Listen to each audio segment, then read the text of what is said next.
We'll get it done. And we're live. Please tell me that I can't, that I won't, that I fail, that I'll never make it out, yeah. Please tell me all the bad, never good, fill my head full of every single doubt, yeah. Please say any negative thoughts, I pop off when I hear people say I cannot. I get off to the thought of proving everyone wrong, I won't stop to the top, so you better back off and get lost. I'ma stay loud, stay proud, never running out, never heading south. I'll be spreading out, call it word of mouth, can't put me down, I'll be getting loud. You can have it doubts, not what I'm about, have your cloud, it be raining now, I keep making sound, go another round, I'm legend bound, can't stop me now. You don't wanna fuck with me, a slow burn like a disease. Just tell me that I can and I'll show you things that you couldn't believe. Just tell me that I can. Just tell me that I can. Just tell me that I can. Just tell me that I can.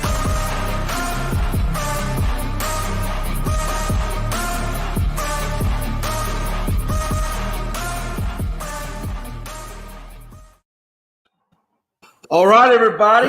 Welcome to another episode of Unscripted. It's been a hot minute, man, since Royal Rumble that we did that watch along on Saturday. Gonzo, how you doing, my brother? I'm doing good, man. Just been basically doing shows all day. I just got done doing an interview with a pro wrestler a few minutes ago, and that went real well. So, Who was it you had on, Chris? Might as well get your free promo out there. Jordan James. There you go. And tomorrow night we're going to have T-Ray Watford on. Oh, our boy T-Ray, Jay. You remember Mr. Watford? We had him on. T-Ray's, hey, Gonzo's moving up in the world, man. He's invading the South. I was about to say, I don't know if you were with us, Chris, when we had T-Ray on last time on Unscripted, but he's a good dude, man. You're going to enjoy talking to him. Oh, yeah. No, I wasn't with you, but I'm looking forward to tomorrow night. Yeah, it's gonna be a good experience for you. He's like I said, he's a great guy. Yeah, really got got good charisma to him. You'll enjoy it. Yeah, like I said, I've had a couple of my fans reach out to me that are excited about the show tomorrow, so it should be a good show. Man, anything that comes from Texas, man, they're gonna get excited about Gonzo. Some of you understand the better you're gonna be, man. Hey, this is gonna be the launching of your career. You're gonna be the next Pat McAfee out there, man. I'm telling you, it's gonna be the shit. Just don't ask T-Ray. Don't ask T-Ray to hit you in the chest. Don't get you a knife-edge chop, brother. I don't plan on taking any more chops anytime soon. Yeah, I feel you. Yeah, I'm surprised you did the first chop. That dude would have hit me. I'd have probably fell out. You guys saw the video, but I don't know if you saw the aftermath. I was purple and blue. You beat red, brother. Yeah, I was red. Then it turned to purple. Hey, after watching that, and Gonzo wondered why he has back problems. That dude probably hit him so hard in the chest that threw out his back. That was already had back problems before that. Yeah. Wow. Hey, Chris, have you seen the video of I think his name Chris Van Fleet? He went to Tyler Breeze's wrestling school, and he had I think like 30 of the trainees chop him in the chest, and then it was him and Sean Spears got him at the end, like just his chest was bleeding. I don't know how them guys take that over and over, man. Because the second one almost took me down to my knees, and then and then he hit me with another one. I was like, damn. Just flesh on flesh, man. Hey, and then we had our boy, babyface Logan. Logan, man, what's going on, my brother? What's up, Jay? Chris had a phenomenal time with y'all on Saturday doing the Royal Rumble. Go check that out everywhere you can. We had a really fun watch along. And, man, we got a lot going on, Jay. A lot of news that we didn't even have planned. The breaking news, we got about 20 topics, it feels like. And, yeah, man, it's going to be good. Also, just heads up, everyone, follow us on TikTok because, Jay, I mentioned it to you briefly, but I believe I'll be doing daily, if not every other day, March Madness episodes, videos leading up to the tournament. And it's going to be some real good creative stuff I thought up. And like I say, you got to tune into our TikTok to watch all of it. So just a quick little plug there. You can catch that TikTok at Unscripted Sports, all one word. Unscripted Sports, all one word. You can catch those daily updates that Logan is talking about. And don't forget to check out our Twitter at Unscripted Guys, all one word. All right, folks, without further ado, Logan, Let's do it, Jay. it's time.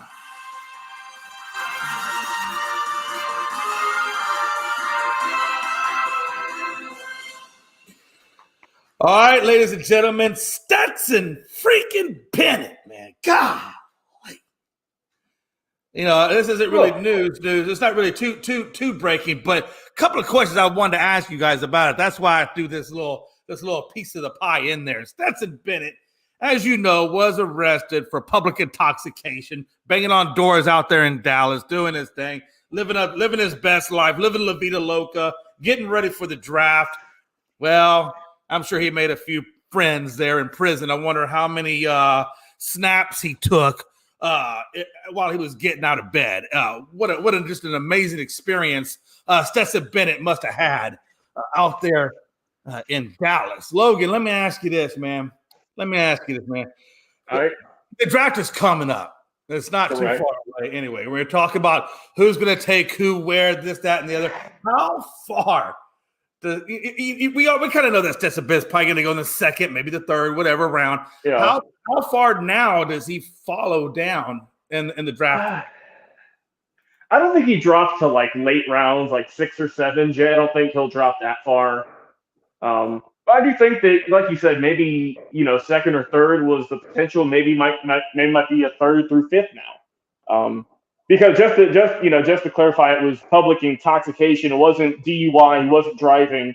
He was just out there, had a few drinks and was banging on doors for whatever reason. We still don't really know. But yeah, he was in jail for, I believe it was only like 4 hours. It wasn't anything long. Probably just enough to go in there, take him a nap, and sober up some, Jay. But yeah, I don't know, man. Just going out there, and he was training for the draft. It wasn't like he was out there just chilling. He was training, and got popped for that, and it's going to hurt his draft stock. I don't think it's going to be monumental, but I do think it will have him slide down a little bit lower than what we thought. Yeah, absolutely, Gonzo, man. Again, what is your thought process on that as well? Do you think he's going to slide down significantly, or do you think this is just going to be he had a little hiccup, no big deal? I think he might slide down a little bit, but I don't think it's going to be a major deal. I think he'll go probably in the third round. I had him going maybe late second, early third. This might drop him back to a little bit later in the third round, maybe, or the beginning of the fourth. But I don't think it's going to be a real big deal. He's down there training, but these are also 20, 21, 22-year-olds. Dude made a mistake. He's 25, Chris. He's a little bit older. So. Oh yeah, he's a little older, but yeah, 25. Made a mistake. A lot of these players have made mistakes and then went on to do good stuff in the NFL. So I don't think it'll hurt him too much, but it might drop him a little bit. Yeah, what a time to be alive. Jeez. And then we move into Sean Payton, man. Holy cow, man. Sean Payton. Like I said, I don't want to say I went in the morning, but I went in the morning. It really kind of dug deep into me. I really wanted him to go to Dallas. Clearly, that's not going to happen now. He is now with the Denver Broncos. So that dream is over. I guess Nate, the quote-unquote great, if you will, must be ecstatic right now. He must be, just jumping hula hoops over there at his job at the YMCA. Probably getting those extra practice reps over there with the basketball over this news, man, because it's a good hire. Honestly, it's a good hire. And if anybody's going to resurrect Russell Wilson's career, it's going to be Sean freaking Payton. It's going to be Sean Payton. But they did give up a little bit, not nearly as much as I thought. I don't think it was really such a big asking for him. I probably would have asked for a couple of first rounders, but they got a first round pick for him, no doubt. And they got a likely second round pick as well. And then it talks about them having to give a pick back. I don't understand what that means. But either way, not really too much of an asking price, if you ask me, for Sean freaking Payton. Gonzo? Yeah, it's going to be interesting to see what Payton can do. They have a pretty good defense. The biggest problem is going to be you got Russell Wilson at quarterback, and can you get Russell Wilson back to playing like Russell Wilson? Russell didn't look good at all last year. Right. And you can blame some of it on Hackett, but you can't blame all of it on Hackett either. So I think Wilson's going to have to step up his play, and we'll see if Peyton's the right guy they can get him to do that. It's going to be interesting. Yeah, no doubt. I'm going to talk. Well, we're going to talk about tomorrow night on Gonzo Sports Room about who went to the better situation, Sean Payton or D'Amico Ryans. From the outside, if you look at the outside, you would say Sean Payton, but if you go and look at it, D'Amico Ryans going to have like 13 or 14 picks in the draft, and 9 of them are in the first 3 rounds. Whew. Yeah, that's actually good. We're actually going to get into that as well, because we do got to talk about D'Amico as well. So yeah, again, that'll be the second follow up to it, is who got the better one. But Logan, man, damn, Sean Payton off the board. What the hell? Jay, did I have him going to Denver? I actually don't recall. I think I did whenever we did that last Thursday. I think I did, just because of the connection. But regardless, I don't know, man. I think Denver and the Lakers are competing for who has the least amount of draft picks. Because, my God, they traded how many, to get Russ along with players. And now you sent, I believe, 3 or 4 just in total, just draft picks to get a coach, which doesn't happen a whole lot. So it's interesting. I mean, they're banking on the core they have now, obviously, and also free agency as opposed to the draft, which, I mean, we'll see how that could fare. It could be good. It could not be. But they're banking on this kind of core nucleus of Sean Payton getting it turned around with Russ at quarterback. With, my God, as much money as you have, with him for all these years, you can't really get rid of him. So I mean, we'll see what they can do. But I think in order for them to improve, they've really got to do something in free agency, man, or else it's going to be another rough go at it. No matter who's the coach. Yeah, absolutely, absolutely. And like Gonzo had alluded to, D'Amico, which we all knew D'Amico was going to Houston when he said that he took his name out of the running for Denver and so forth after that, because of that Houston interview. You just had to know that he was going to Houston. He played for Houston for a little while, so, he kind of has ties already there. So you had to figure he was going back to Houston. And honestly, it's a great hire.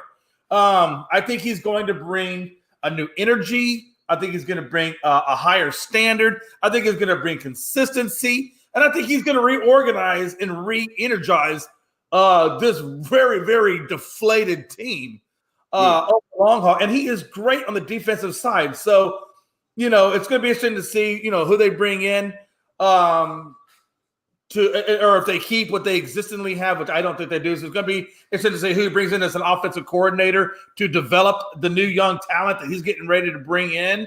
And again, like you said, 13, 14 picks, a lot of that is in the first 3 rounds. They're going to get a really, really good overhaul out of this draft to kickstart his career with the Houston Texans. So if you ask me, who do I think got the better thing of it all? I think it's got to be D'Amico Ryans, because he already has a great running back. He already has Cooks, which is a great wideout.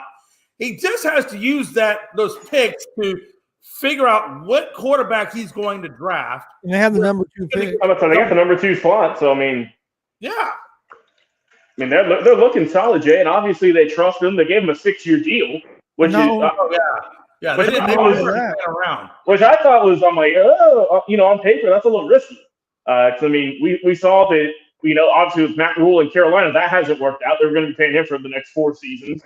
But I mean, obviously they have a lot of trust in him. Obviously, he's got a big tie to the team and whatnot, and they trust him to turn this around since, the days of the J.J. Watts and Deshaun Watsons were helping them, compete in the playoffs every year.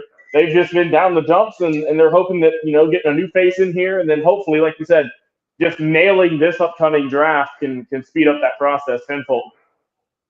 Yeah, absolutely. Gonzo, what's your thought process? Who do you think got the better end of that stick on D'Amico or Sean Payton?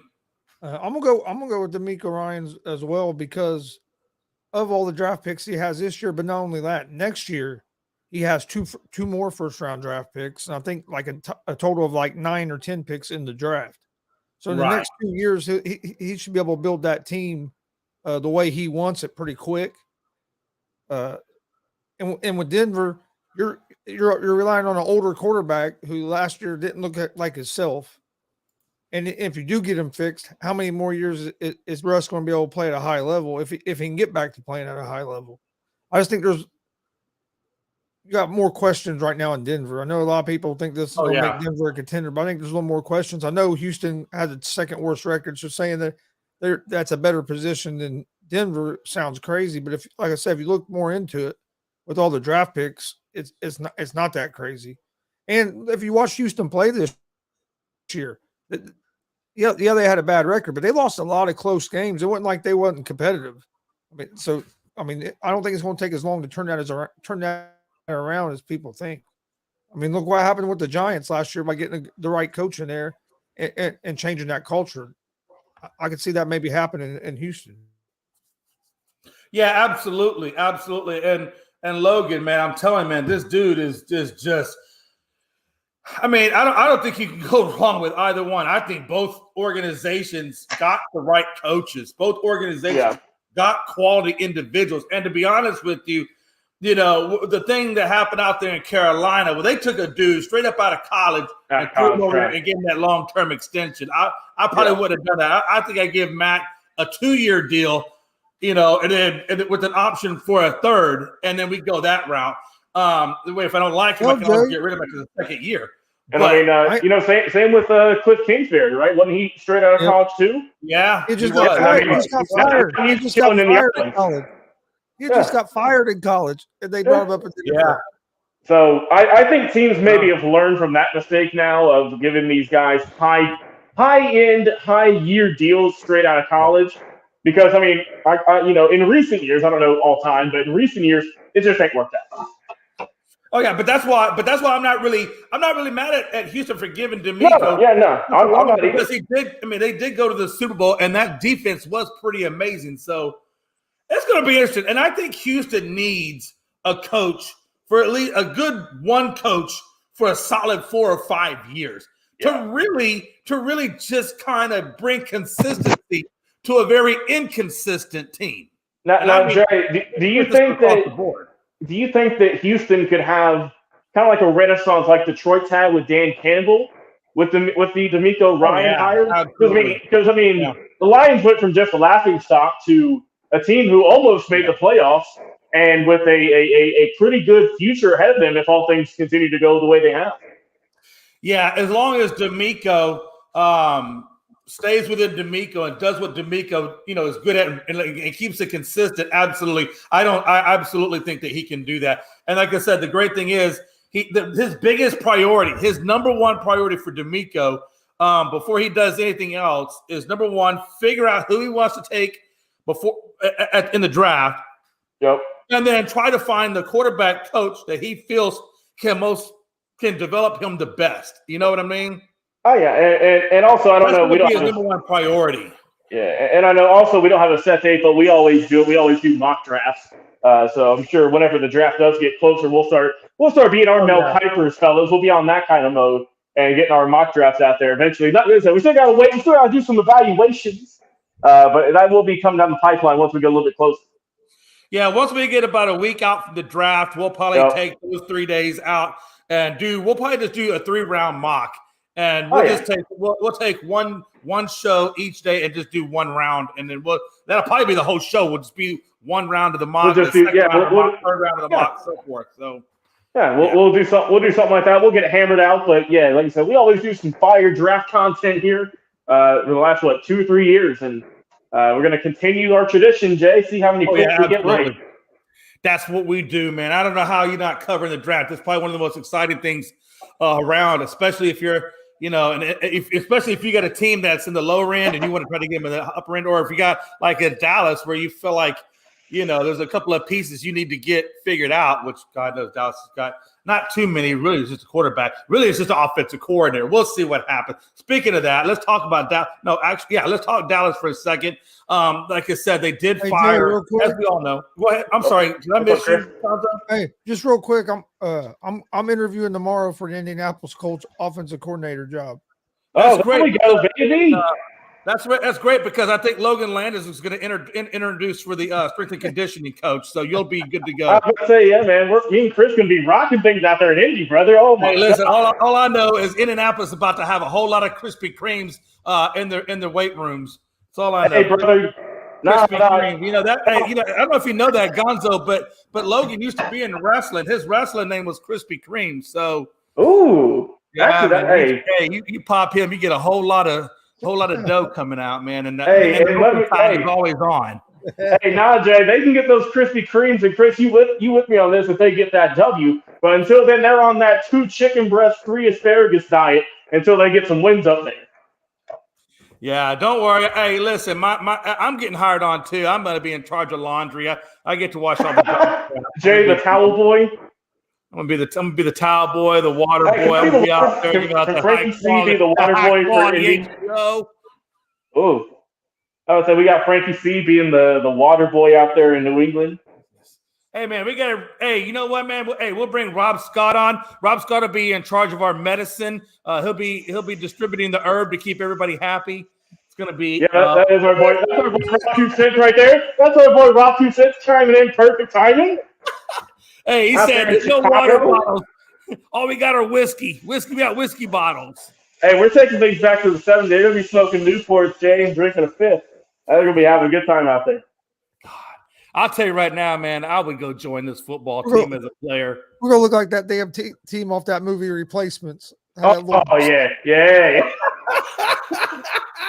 Hey, Rob Scott said facts. Facts. Hey, we're going to be drawing up our plays on Madden. We're going to be doing things crazy. Hey, listen, Rob, but you got to understand, when we start this team up, Rob, we don't want that dirt weed. We don't want them stems and seeds. We want the real deal, okay? Don't be giving me that dirt weed, okay? Hey, also, shout out Damien Hernandez. He's going to be our team mascot. We ain't got a team name yet, but whatever it is, that's him for life. No, man. Hey, look. Let me bring myself back to reality here. Hurts. Let's talk Hurts for a second. All right. This guy, you got to imagine. Here's the deal, Logan. This is my thought process. And you tell me what you think. And Gonzo, tell me what you think as well. The Eagles got to win the Super Bowl this year. If they don't win the Super Bowl, this is my thought process. If they don't win the Super Bowl this year, this team is going to break up quite a bit. He said they get that weed until I see some W. They got to work for it. Hey, listen, I don't blame you, man. Hey, they're gonna get that dirt weed. Hey, that's right. Until you get the W, you get the dirt weed. But no, hey, listen, man. Look, the Eagles got a lot of free agents, guys. They got a lot of free agents that are going to be up next year, ready to roll, and they're going to have to pay or figure out who they're going to pay and who they're not going to pay, because you got to know that Hurts is also in line for a big paycheck, right? Mm-hmm. I mean, he's going to be probably. You got to figure out 9 quarterbacks. 9 quarterbacks are averaging $40 million a year. 9. So where do you think Hurts is going to? He just went to the damn Super Bowl, or is going to the Super Bowl. God forbid if he wins. If he wins, you just know he's going to be wanting that $40 million deal. If he doesn't win, he's probably going to still be looking for at least the mid to high 30s. And I wouldn't be surprised if he does still try to squeak out a $40 million deal. Either way, you know what? And I would not even be surprised if he even tries to squeak out 50. I wouldn't, because I have a feeling that Burrow and Herbert are going to be looking for that $50 million deal. You gotta think that's natural progression, right? Jay, do you know how much Mahomes is getting paid? He's getting paid $46 million, I think it is. Okay, so he's almost there. Yeah, so, I definitely think that Herbert, Burrow and Hurts, those are kind of the three next guys up for that major deal. And like you said, I mean, obviously, it's still Rodgers at 50. Then you got Russell Williams coming in, or Russell Wilson coming in at 49.6. So you got to imagine, if I'm hurt, I'm like, yo, look, oh boy over there getting 49.6. I just came out the Super Bowl. I had you in the wild card last year. This year I got you the Super Bowl. Even if he gets a loss, he can say I got you in the Super Bowl. And if he wins, he can say, well, look, first year wild card, second year Super Bowl win. I need to get paid. And I don't mean that regular pay. I want that damn near that top dollar pay. You know what I'm saying? And so you got to imagine. Okay, let's just say even at the most, what if he wants 40? Let's just say 40. We'll start there. If he wants $40 million a year, they got eight defensive free agents in 2023. 8. Ooh. And that's just on the defensive side of the ball. That's not even talking about on the offensive side of the ball. So my thing is, Logan, is this, and Gonzo is this. When you got a guy who wants to get paid what he's paying, you got to imagine that the Eagles are going to have to figure they're going to lose some guys off that defense. That defense ain't going to be as strong as it was this year come next year when he wants to get paid. Right. And again, it's not like he doesn't deserve it, right? He's 4th in the NFL in rating at 101.6. So the guy's showing he can do it. But anyway, Gonzo, let's start at the top, and then Logan, you chime in. What do you think, man? 40? Do you think can they hold this team together? Number one, and does he get paid 40+ mil next year? Well, I don't know if he'll get it next year because I mean, he's due. Well, unless they franchise tag him, Lamar Jackson. Oh, he could be the fifth year option. No, the 5th year option goes to Burrow. He's on the 4-year. He wasn't selected first, so he's on the 4-year deal. His option it comes up. Oh, okay. That's what I'm saying. They might franchise tag him. I don't know. I think they might franchise tag him because they could try to franchise tag him and still make sure they keep some of their pieces on defense, and then try to get a deal with him the next season.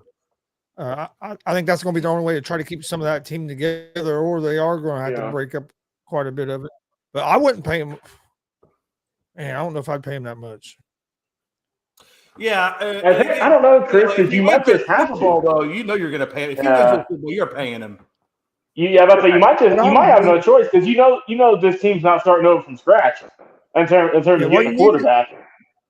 I think what you do is you try to sign him to like a Mahomes deal where a lot of it's spread over a lot of years, so it's not a big. I was about to say you have to back in a lot. Have it backloaded for sure.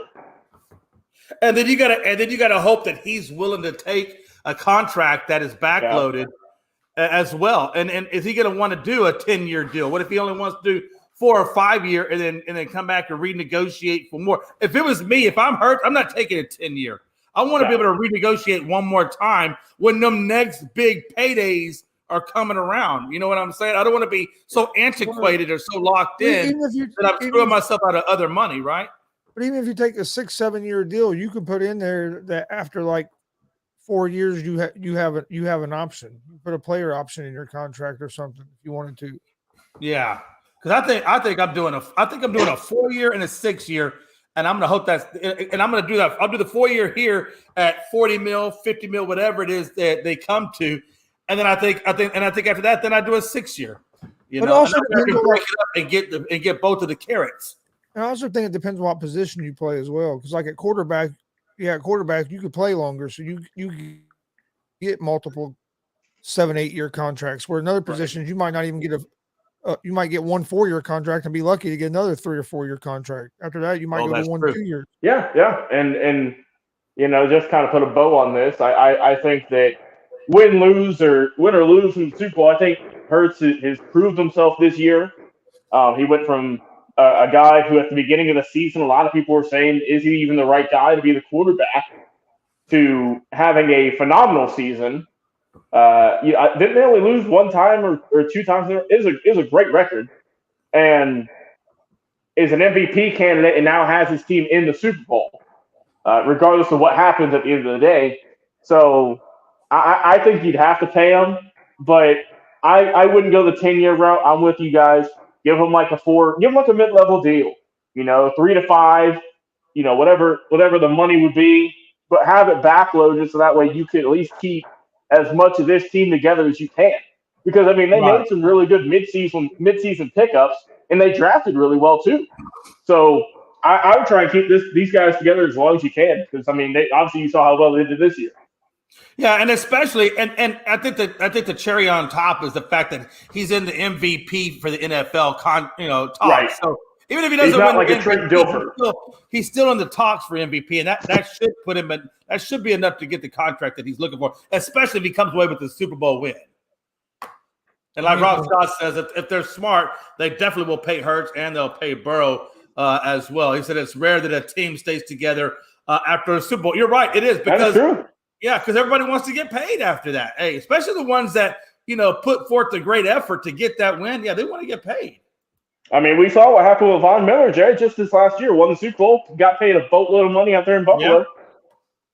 I mean, and that's just hey, look, that's what they say. The NFL is a business, so you can't expect, like you said, you can't expect to stay together like that unless you just are the New York, unless you just go about, unless you get rid of the cap and you got New York Yankee money. 9 times out of 10, yeah, you're going to do a little revolving of the board. They released the new cap for the next year. I think it's like maybe, correct me if I'm wrong, but I think it's somewhere in the range of like 223, 230, something around there.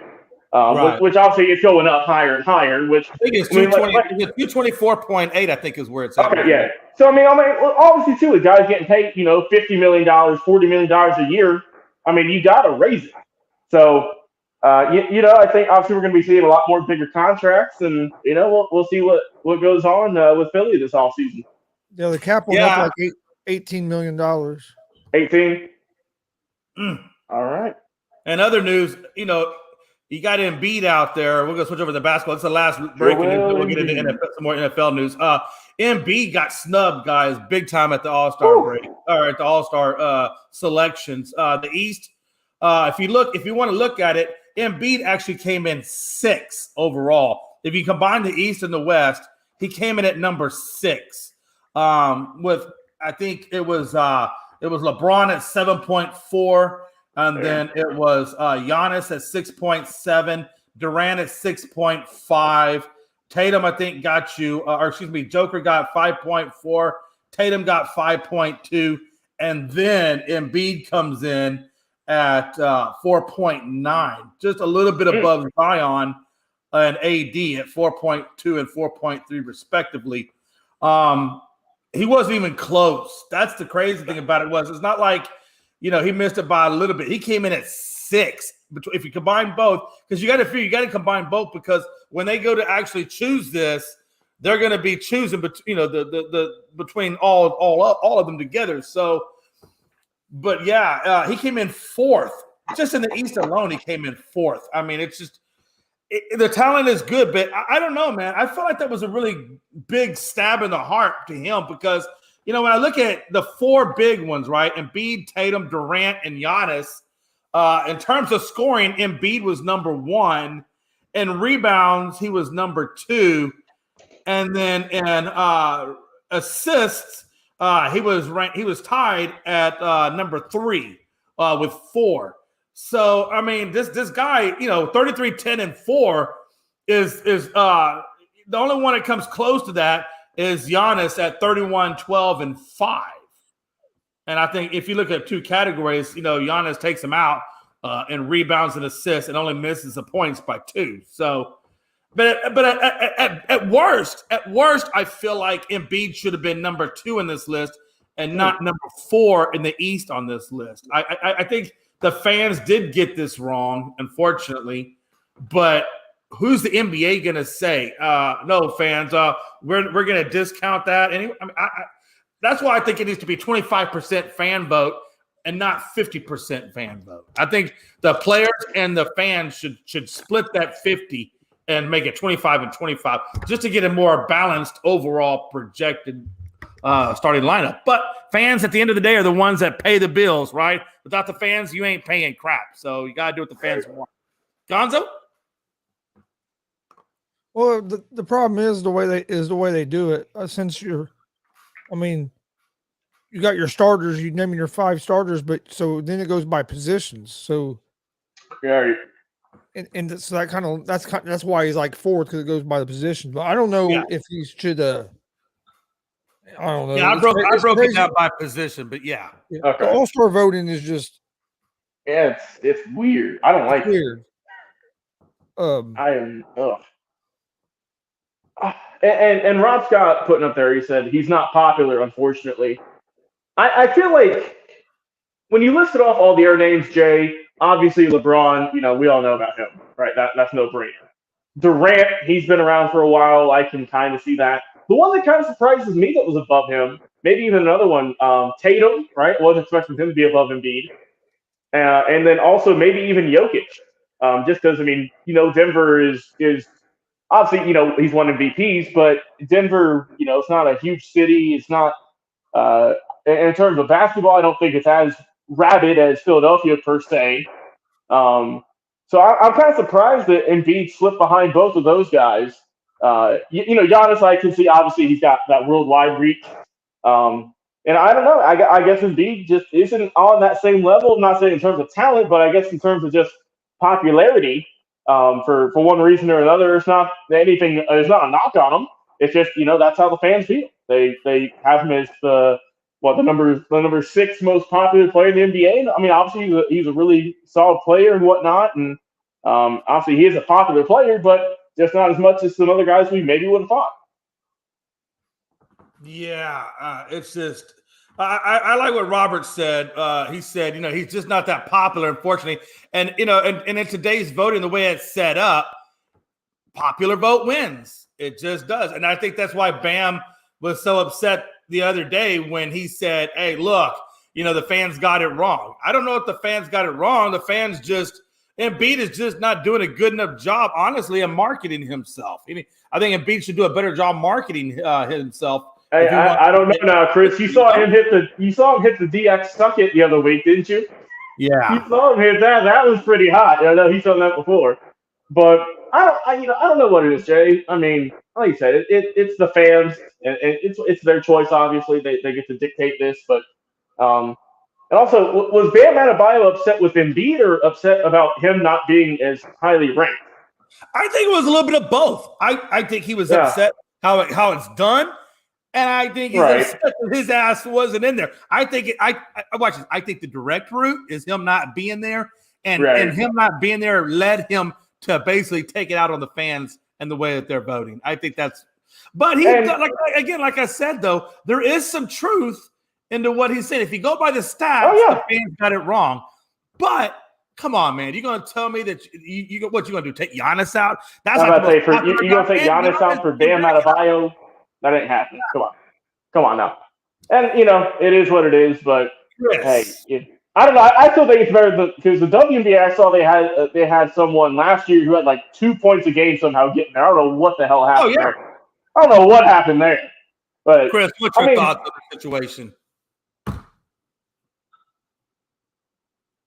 You're muted, by the way. Okay. No, you're good. My thoughts are they need to change the way the voting is. Yeah. Oh, absolutely. Absolutely. But at one time, didn't the sports writers have more of the vote, and they didn't want it because they didn't want to vote on that affected paychecks? I think so. And I mean, All-Star voting's always been flawed for me because it was only 7 years ago. I think 2014, 15, when the whole Hawks starting 5 got in there somehow. And I get they were a great team that year, but my God, how does that happen? That doesn't happen for the 95, 96 Bulls, So, All-Star voting's always been iffy for me. And honestly, in every sport, it's been strange. Baseball, you get guys you've never heard of, Chris, who were leading the way at shortstop for half the time. You get just guys who write in names who no one knows who they are. They might get in sometimes. And, I don't know, man. How have we not figured out All-Star voting yet? This has been going on forever. How have we not figured that out? Look at the Pro Bowl. We have a quarterback that's thrown 2 touchdown passes in the Pro Bowl. They got oh God, they got Derek Carr in there too. He made it. He didn't play for half the season. But at least with the Pro Bowl, they switched things up. There's no actual game now, I guess. Or sorry, there is a game, but it's flag football. So I don't even regard that anymore. Yeah, absolutely. It's gonna be interesting. I'll tell you one way or the other. I'm not. You're not wrong, brother. Hey, look. All I ask, look, out of all this all-star crap that's going on right now, all I'm asking for is just one simple thing. Can we please have a good all-star break? I mean, not all-star break. Slam dunk contest. Yeah. Last year's slam dunk was horrible. Can we just I don't have remember a who was good in it. slam dunk? 04 Pistons had four All-Stars. Yeah, they did. That Pistons. That 04 That Pistons. was a good team, Rob. Don't get me wrong. That was a good team. But I'm just saying, does the NBA want to have 4 starters on an All-Star team from one team? You know what I mean? The All-Star game is supposed to be a collective talent from across each conference, all just kind of, playing on one team for a special occasion. All of a sudden, Embiid made a career off the troll. If you continue to troll, you will have to win. I mean, Embiid, I wouldn't say he's always hurt. He has kind of broken that stigma as of kind of late. Let's just put it this way. Embiid is hurt at the most critical time. Yeah, he gets hurt now at the worst time. Early on in the career, he was just always hurt, but now it's at the worst times. And, when he came into the league after being drafted, he started out for like 2 years. I'm about to say he got drafted and he was out for like a year or two, it felt like. Yeah, and then straight from the draft line right into the hospital and sat there and collected. And last year he had what was like I think a finger injury that hurt him in the playoffs that limited him. And I mean, honestly, Jay, he's got to win a title for Philly because he's the best thing they've had for him since Iverson. It feels like. So I mean, he's their next son. They love him out there. I know our guy, Philly sports guy, is a fan of him, but he's got to win something, Jay. Or else they'll turn against him eventually. That's how it always happens. Man. Yeah. NFL news. Rodgers. Oh, brother. Wow. So obviously the Packers are looking to move on from Rodgers. Adam Schefter actually reported that, saying that they were probably going to start looking to move on from him. I don't blame them. At some point, you do have to move on from him. Honestly, you really do. At 39 years old, you got to start looking at, your future because, number one, he has an incredibly large contract, which honestly was the Packers' fault for giving him that large contract. Truthfully, they should, if anything, they should have, the way they structured that contract, they should have talked to Aaron and said, look, I'll give you the 50 mil, but we got to break this down and spread it out a little bit just to give ourselves some breathing room. But the larger cap, though, at 224.8, if Rodgers agrees to restructure with the Packers, now that would give them a lot of breathing room. And certainly maybe they can make a deal, continue to work there. But honestly, I would not be surprised if they do move on from him. Get that 224. And again, I think they get he's $110 million guaranteed over the next 2 years. Yeah, so that's a lot of money. That is a lot of damn money. He's got 2 years, as I said, left. Jordan Love is in his 5th year option. So they're going to have to already? Yeah. We're already there. Figure out what to do with Jordan Love. They're going to have to figure out whether or not they want to pay. Holy hell. I got to be honest with you. If they do trade him, I think the 2 best opportunities would be either the three best opportunities, and I would do it in this particular order. I would say Jets because of the offensive coordinator. I would say Miami because of the Tua situation not being clear, and they have a lot of damn weapons in Miami that would be a playground for a guy like Rodgers, and it's in a nice warm climate. And then I would also put the 49ers in there simply because they're all freaking hurt, and Purdy's out for 6 months. I'm just saying, and he's from that California area, so it almost be like a homecoming for him. Those would be my 3 top destinations, and I think pretty much in that order that I think that they would be willing to trade to. Logan, I'm gonna go bottom up this time. Logan, okay. I could see the Jets being a player for that, right? Obviously, Zach Wilson ain't cutting it. Mike White did pretty solid, but you're not sure about him. The 49ers, I get they're all hurt, but obviously they're going to be coming back. And you already have a 3 quarterbacks you don't know what to do with. So I don't know if trading one of them for another one is going to work out. In Miami, obviously Tua had some issues this year with his head and concussions and whatnot, but I think they're going to ride with him still and McDaniel. So I could see the Jets being a good face for him. Go out to New York for a season maybe and not pull a Brett Favre and see what he can do there. Absolutely. Gonzo? I can see him maybe going to the Jets because of the Hackett connection. I also think San Francisco because Jimmy G's basically gone from there, and they're going to decide what they want to do with Lance. You got Purdy hurt, so I can see him maybe bringing Rodgers in for a year or maybe two. But also, and I did say Purdy will be back by training camp. I think he'll be after right in the time. So the other team I think maybe would be the Las Vegas Raiders. Reuniting with Devontae Adams over there in Las Vegas with Josh McDaniels. That'd be fine with me. Yeah, absolutely. Absolutely. We're gonna move real quick into Dallas. I'm gonna give you some information, and then I'm gonna ask each one of you a question and see which way you're gonna lean. First off, Dallas is picking number 26 in the draft. Their secondary need or their draft needs or team needs would be secondary, offensive line, defensive line, and wide receiver. So you got four different needs there. What should Dallas do with this running back situation? You got Zeke. Do they re-sign him? You got Pollard. Again, who's coming off that ankle injury, which, by the way, the ankle surgery went really, really well. You got Zeke coming off a career low at 876 yards at 231 carries. If you cut Zeke, you get $10.9 million back, or you save $10.9 million if you do him as a post-June 1st cut. Again, you got Pollard coming off a great 1,000-yard season. He's averaging 5.2 yards a carry, 12 touchdowns, and he got to his first Pro Bowl. So my question to you is, if you're Dallas, you're going to keep Pollard because Pollard's coming off a great season. The problem is, what do you do with Zeke? Do you, A, keep it status quo and just let them do their thing? Do you, B, try to draft either Robinson from Texas or Gibbs from Bama and bring in a rookie and supplement the rookie in there and then have Zeke as a post-June 1 cut and save that $10.9 million and give it to a rookie spread out over, however many years? Or do you try to go after a free agent on the market? Now, Kareem Hunt's on the market. He's going to be a premium.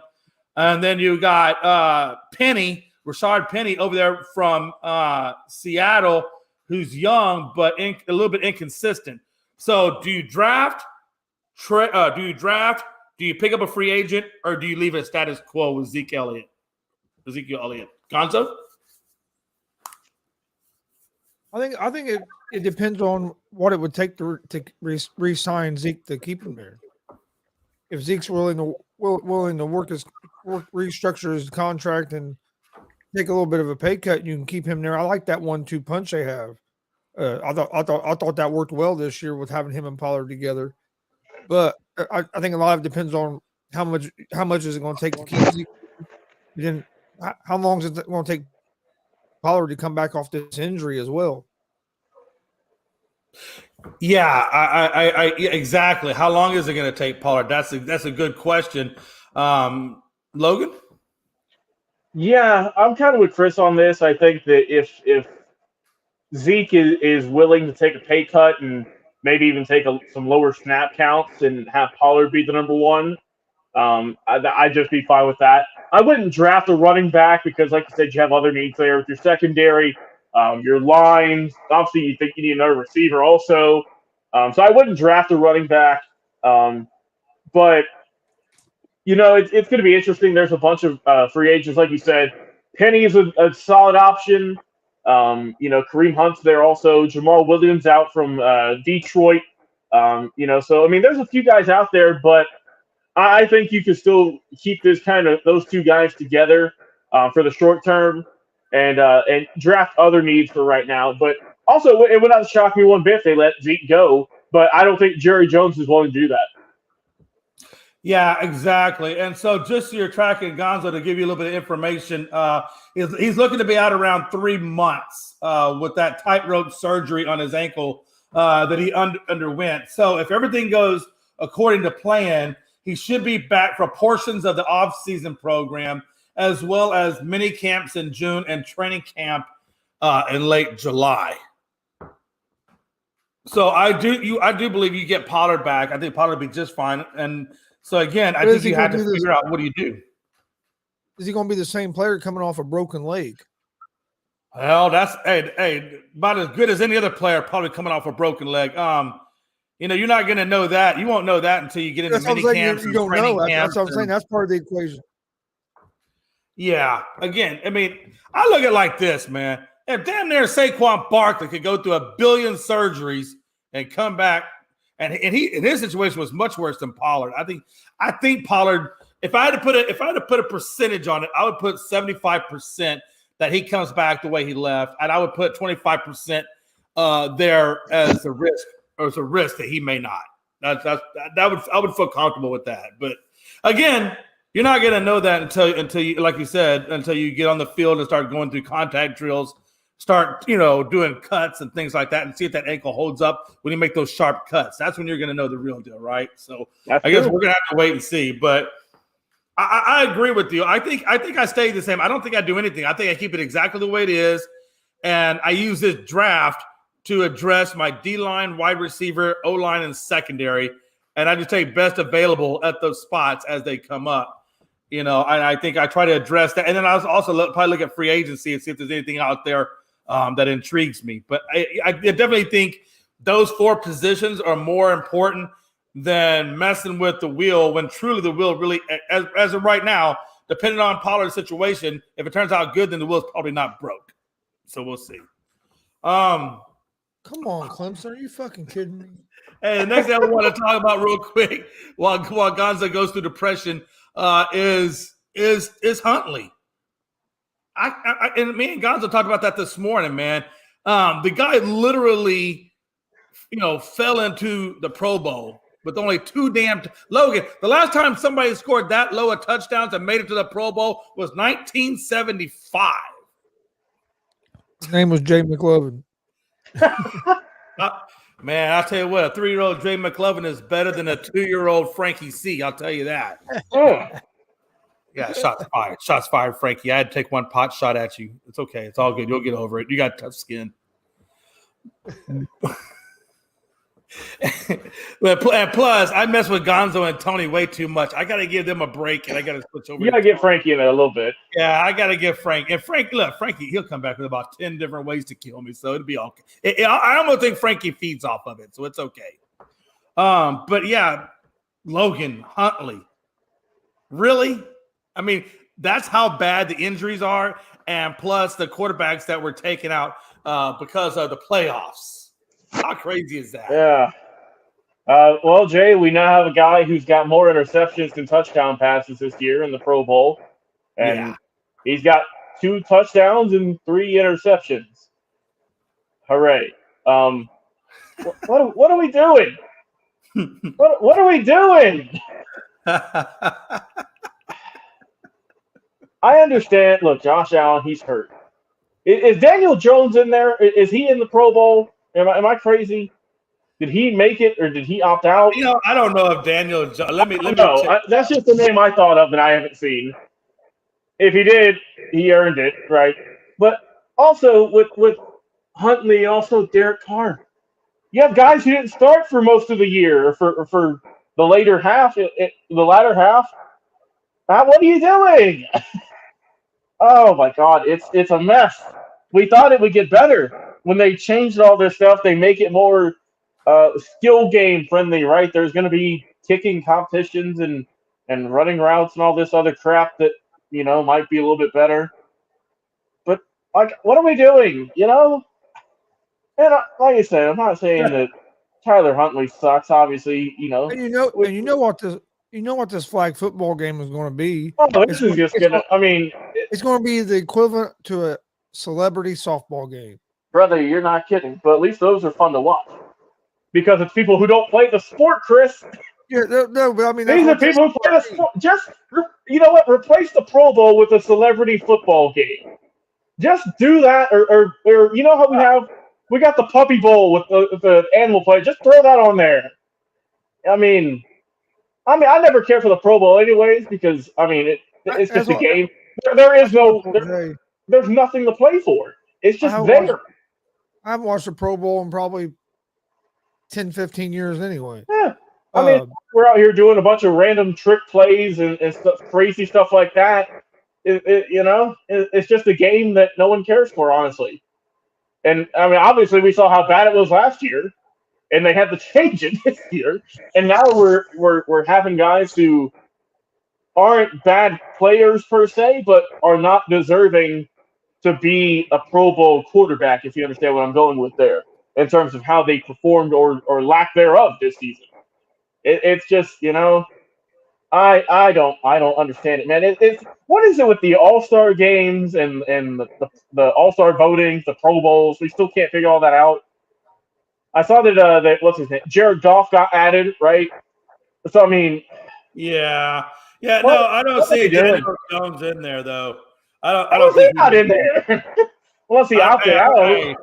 But bro, how did you not put him there? But put Derek Carr or Derek Carr made it.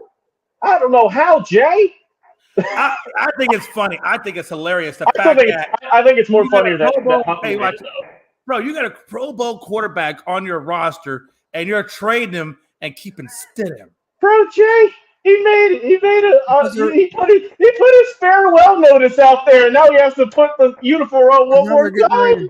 Because now they're getting ready to bring in either Tom Brady or Aaron Rodgers. No, bro. Jared Stidham's my quarterback. If I'm Derek Carr and you choose me for the Pro Bowl, my helmet's just going to be white with a big ass middle finger on the side of the helmet. Hey, bro, I'm just saying, Jay. That's what I'm saying. Big white helmet with a big middle finger, just saying, suck it. And like I said, if Jared Stidham is my quarterback next year, bro, I'm gonna be watching more Cincinnati Reds games than Raiders games, bro. Oh my God, I don't want that. I can't have that, Jay. I can't be doing that. But Logan, is this the first time in history that a guy makes the Pro Bowl and the same year and then he's going to be cut from that team? I think it's got to be up there. It might have happened before because you never know, but in recent memory, it's all I can think of someone who.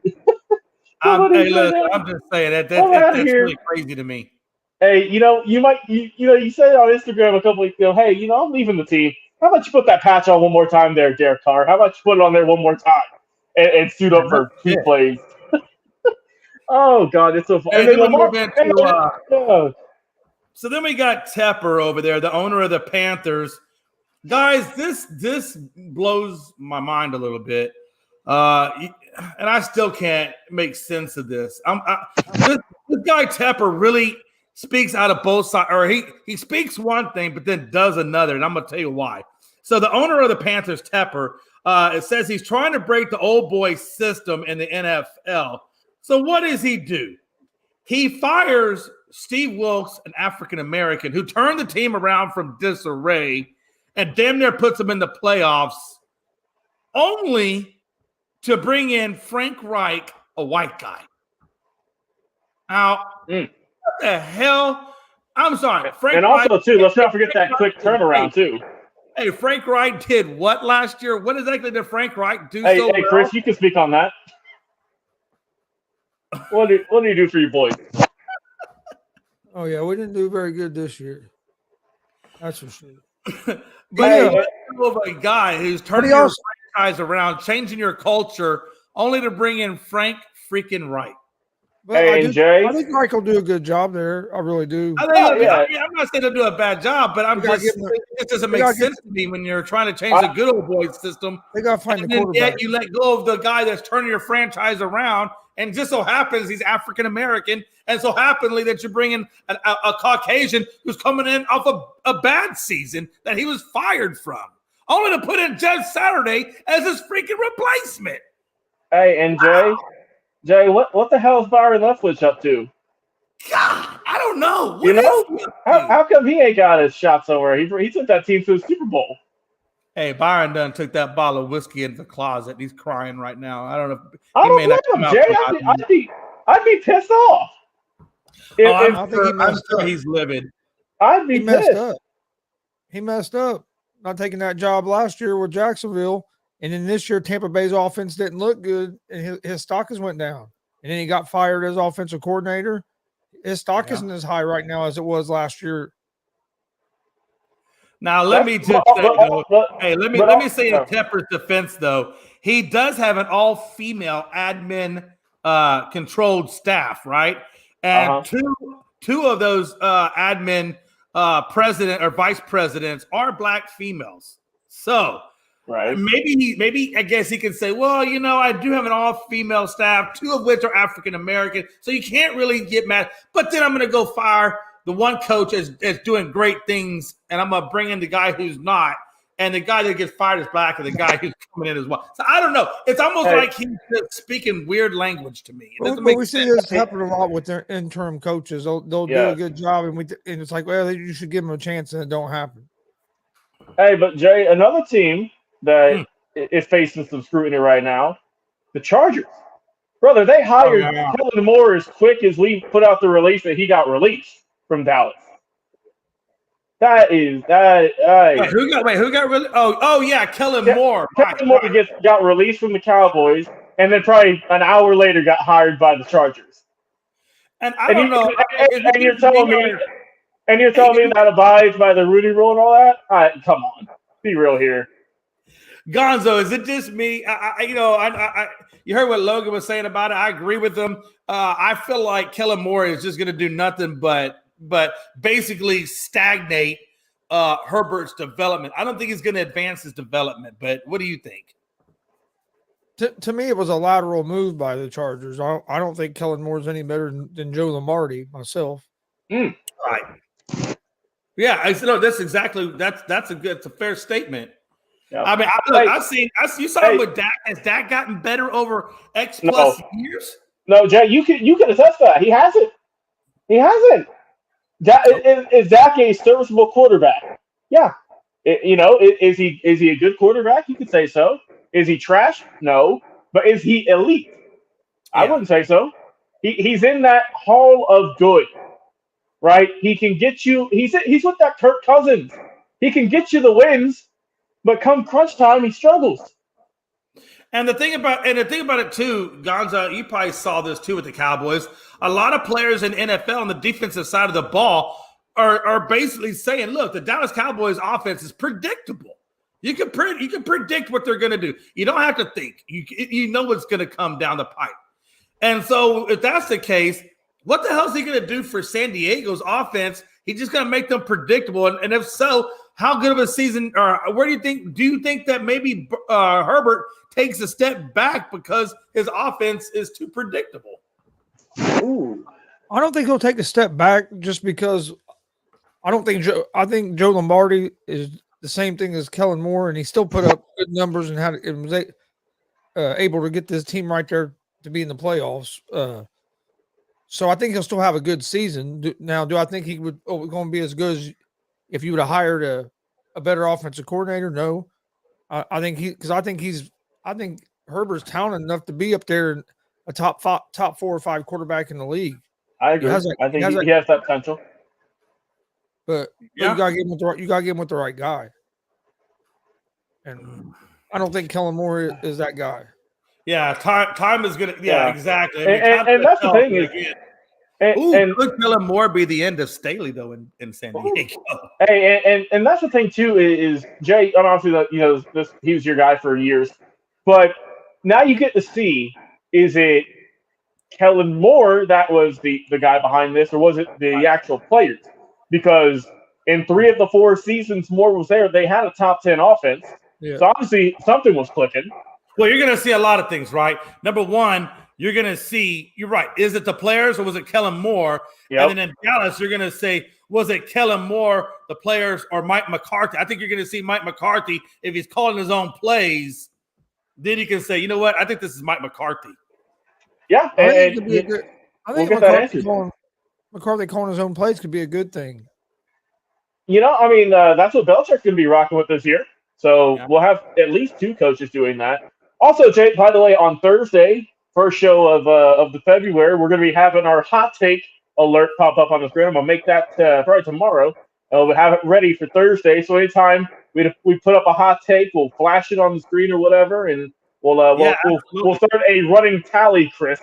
For anyone on the show who says something we think outrageous and hot, and we'll keep a written track of it from now on. That way we don't just say, "Oh man, we'll see how that goes," and we forget about it in 2 weeks. So man, I don't know. tracking We it might down have now. to take two.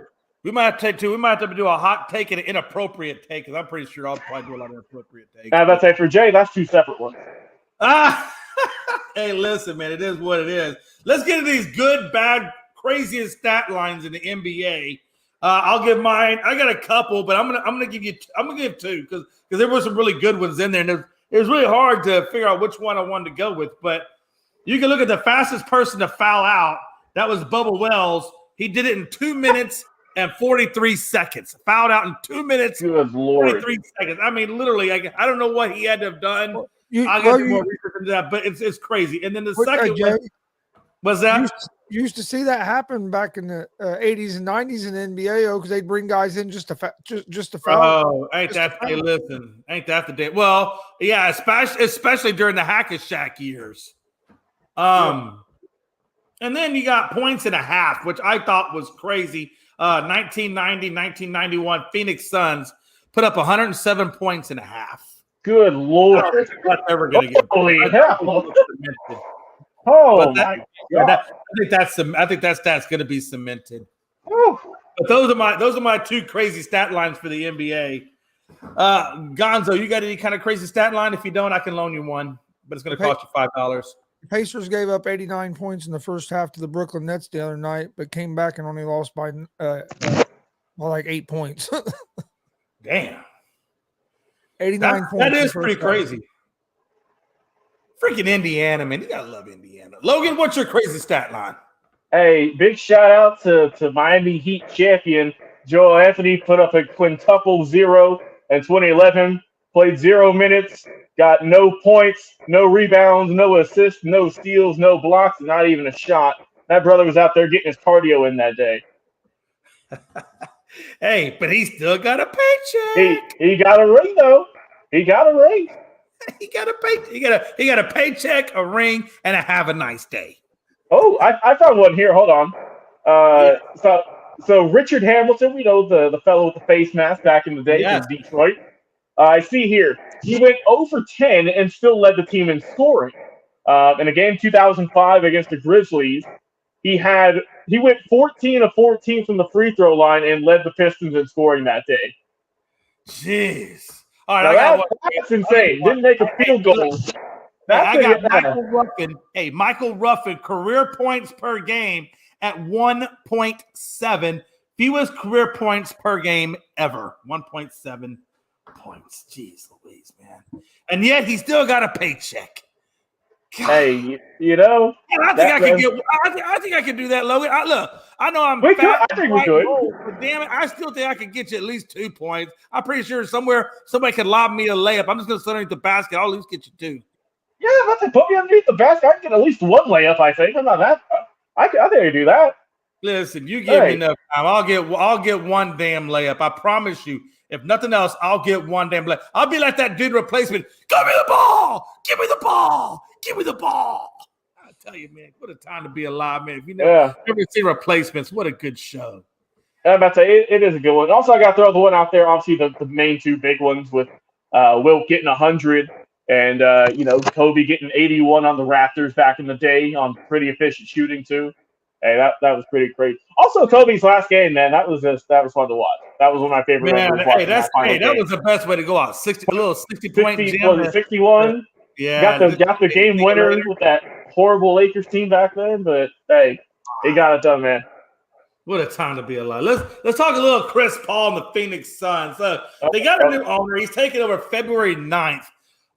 So in 9 days, he'll actually take over officially for these Phoenix Suns. Again, the trade deadline is around May 1, I believe it is. So he's got a lot of work that he can get in before that May 1 deadline. And you got to think, the Suns have basically said that Chris Paul is not up for grabs, but you can't tell me that some owners out there aren't side-eyeing Chris Paul. And you got to think, is Sheba, that's that new manager. God, what a weird name is Sheba, but Sheba's coming in and You gotta think he's looking to make some aggressive moves. He probably wants to shake some things up, get some things rolling. The Suns currently got a crappy record, not that crappy, but still by Suns standards, it's crappy. When you go from last year at 64-18, and this year you're 27-25, and you're sitting at the number 7 spot down there, damn near almost to the play-in. That's a problematic issue. So you got to think that Ishiba, when he comes in, he's going to want to make some changes. And I would not be surprised if Chris Paul is one of those changes. At 37 years old, kind of coming on a down year. He's only getting, 14 points, 4 rebounds, 8 assists. By Chris Paul's standards, that's a down year. So, again, he's 30 years old, and he's got a lot of injuries. So you got to think that Chris Paul – he's still serviceable in the NBA. He still has a great basketball mind. I mean, this guy knows how to be a field general on the floor, even if his shots are tanking down a little bit. So who's going to be out there to grab him? And are there any other Suns out there that maybe they're going to take a look at? I think that Sheba is going to look to come in and try to maybe build up some draft capital. So you never know. Logan? Yeah, I definitely think, Jay, that, Chris Paul is probably on the move. He's having a down year. Obviously, Phoenix isn't what we thought they were going to be, and they might have just kind of stayed too long. He might have stayed his welcome too long there, in terms of, they bid on signing him for a little bit longer, and it just hasn't worked out. And for a team who made the finals 2 years ago with Devin Booker, with DeAndre Ayton, Bridges, who was having a nice come up, and Chris Paul leading the charge. Jay, this team is barely over 500, if even. Yeah. They're 27-25, but I mean, they were supposed to be a top 5 seed in the West, and they're just clinging onto a playoff spot hardly. So they got to figure something out. I mean, obviously, this is not the way you envision the year for Phoenix, but honestly, I think Chris Paul. I think that this might be it for him. They might trade him, but honestly, Jay, their bench, I don't know, man. Their bench is an issue. If you look at their roster, there's not a whole lot of guys on that bench you could recognize who are going to help you out. And I mean, so I mean, you got issues there. Was Jay Crowder still on this team? He is. I mean, he hasn't played a game. He's on the team, but he's he in the process of looking for a trade. Yeah, so obviously you're going to get rid of him for somebody. Maybe get rid of Chris Paul, but your other backup point guard is let me check real here. You got Saban Lee. Like that? No, you got Cameron Payne. Oh, Cameron Payne, yeah, right. You got Cameron Payne and Saban Lee. I would not trust those guys to run the offense. I'm sorry. So I don't know, man, but you got to do something. I don't know who you trade these guys to, because Chris Paul's got a giant contract, and I don't know what team would want to eat that in terms of who wants a 37-year-old ball handling point guard for a playoff team. You know what I mean?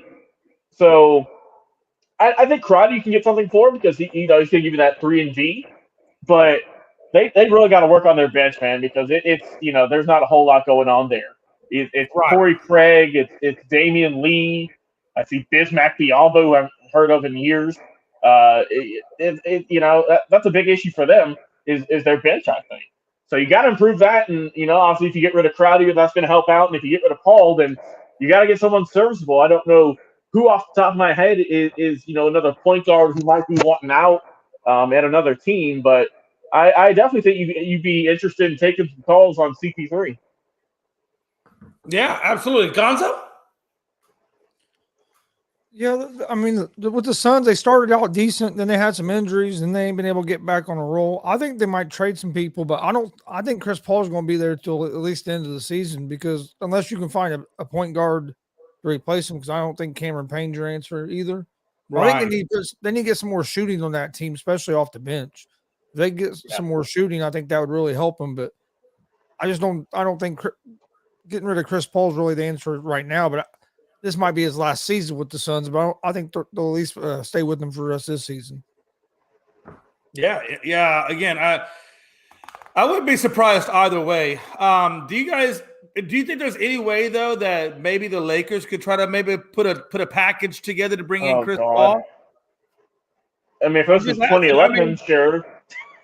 But I'm not. I mean, they would be going all in on Chris Paul, right? I mean, with that age and everything, I get that. I understand what they're saying, but I mean, obviously, you throw the idea up there of getting rid of Westbrook for him, right? You can do that. You could rock with that, but I don't know if the Lakers would even do that because God, you're just getting older. And so what yeah, you're like saying is they're basically getting the Uncle Drew version of Chris Paul. Yeah, hey, and you might be getting Cliff Paul instead of Chris Paul. I don't know, but Oh, Lord. Hey, you never know though, right? Shoot. no, I mean, and you don't know how that would turn out. And, I don't know.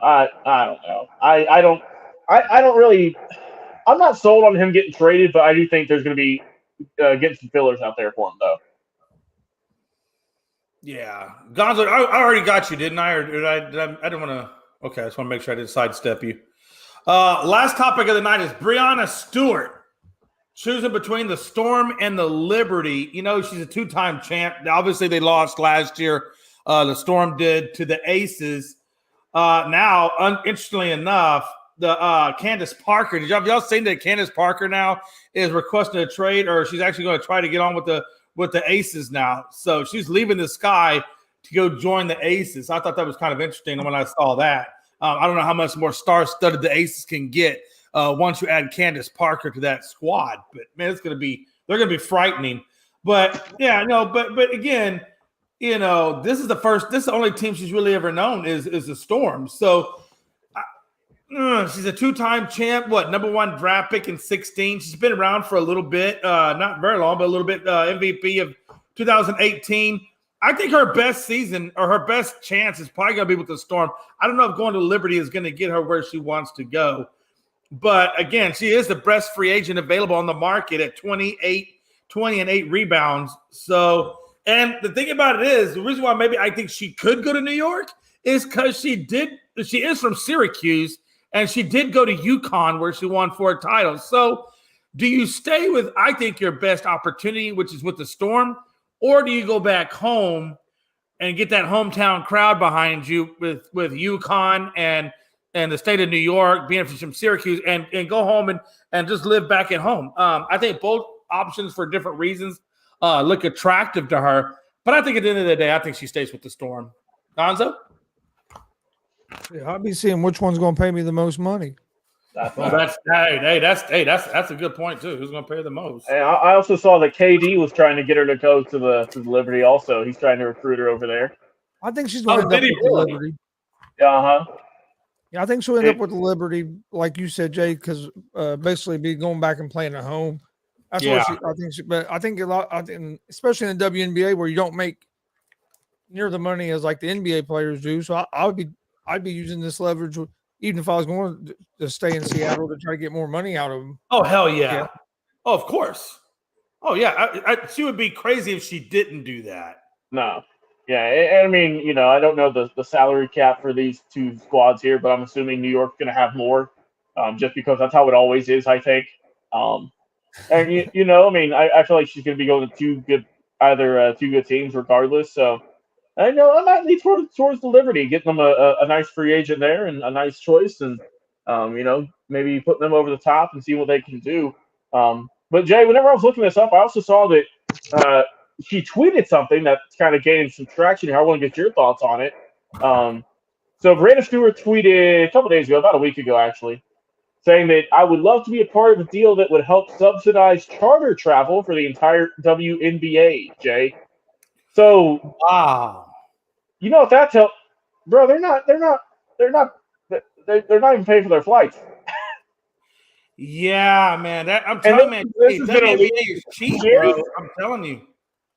Oh God! Why do you think all these girls go to overseas to play? Because they ain't no money back in the States for them. Truthfully, really, not at what they're doing, right? No, and she continued saying, she said, I would contribute my NLL post-production hours to ensure we all travel in a way that prioritizes player health and safety, which ultimately results in a better product. Who's with me? And, oh, God, Jay, I mean, like I said, we usually get on this topic once every so often, but, man, the WNBA's got to do something, brother. Man, they lose money. They don't gain money. You barely see marketing for them. I feel like we're one of the few just podcasts that bring them up. And I mean, we're just trying to help a league who needs a voice. You're right, Gonzo. I mean, everything that Logan is talking about, man, it's so true. I feel like one of the worst things about the WNBA is their marketing. They got the same issue that MLB has, just terrible marketing. But what is your thought process on Breonna Stewart? Do you or the WNBA as a whole? I mean, how are they going to get where they need to go? Is it marketing? Is it something else? What are we looking at? I think with WNBA for the players' salaries, they got to start. You got to get the WNBA drawing more income in, and I think one thing is WNBA has to figure out how to market to get more women to come to the games and watch. Because if you get the women to come, men will come. Yep. And then the other thing, it's a lot of our fault, like not just us, but like media, just men in general, because we don't go to those games like we do a men's basketball game. Men don't. Yeah. So I mean, it's something men just for some reason don't go to. They got to figure out how to get the men in there. But I think if you get women in there, you'll get more men because they'll go with their wives to go watch. Man, listen, hey, it's true though. Hey, I agree. I mean, I don't want to sound chauvinistic, but yeah, man, we don't support the women like we should. Honestly, we really don't. And that's a problem. I think it's a problem across the board, right?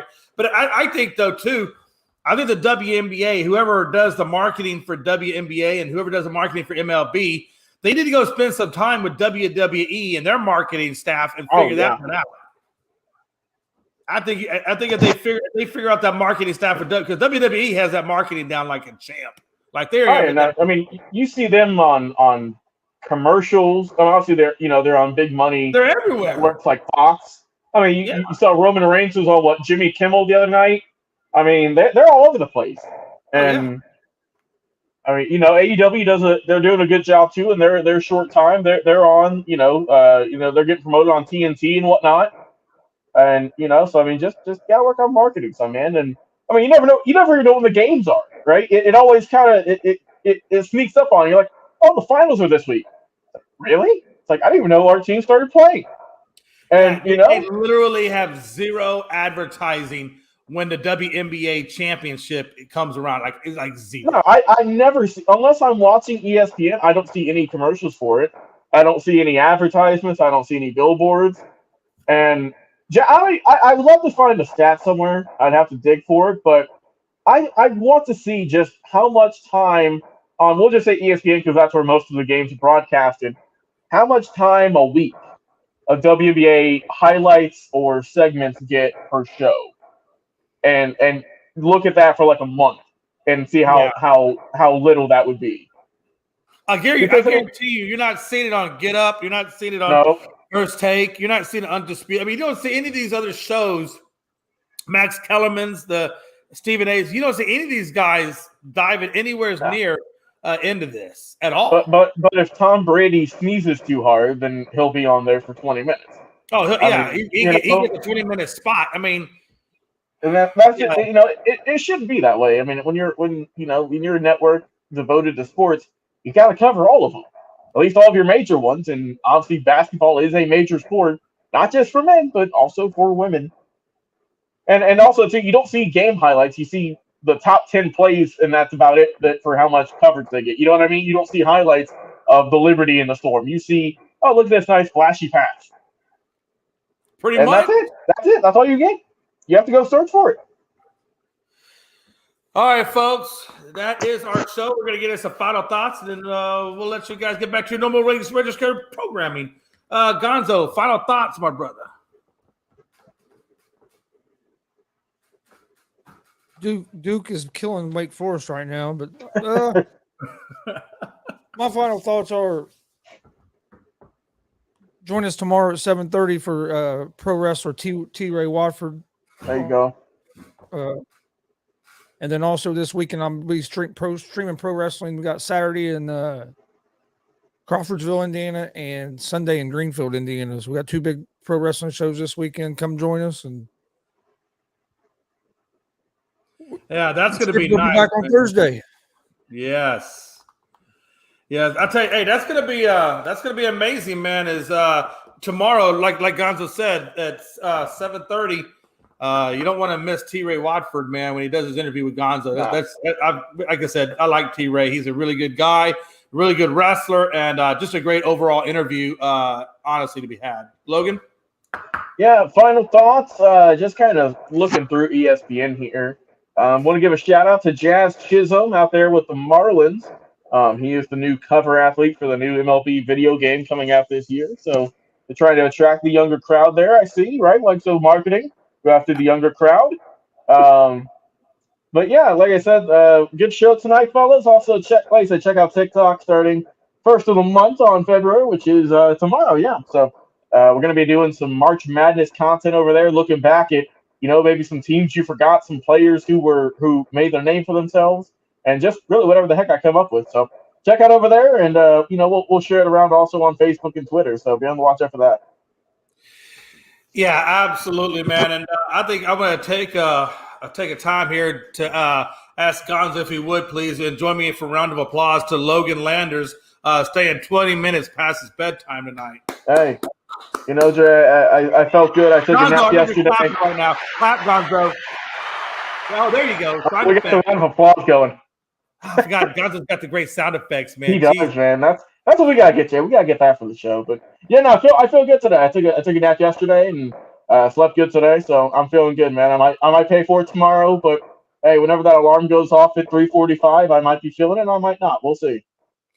Hey, I know how it goes. Listen, I live that lifestyle. 4:30 a.m. Get up, go to work, do your job. I did that for 20 plus. So yeah, it's not a fun one. I'll tell you that. But anyway, final thoughts for me is, man, again, check us out on Unscripted Guys, all one word on Twitter. Frankie does a really good job keeping us up to date on all the current stuff. Unscripted Guys, all one word Twitter. And then Logan does a really good job over there for us on TikTok at Unscripted Sports, all one word on TikTok. So check us out. Give us a shout out. Let us know what we're doing good, what we're doing bad, and how we can improve and things of that nature, man. And don't forget to like, share, comment on our stuff, as well as GSR Gonzo Sports Room. Make sure you like, share, and subscribe his content as well. All right, folks, man. It's your boy Jay McLovin, Babyface, and your boy Gonzo saying, peace out. Deuces.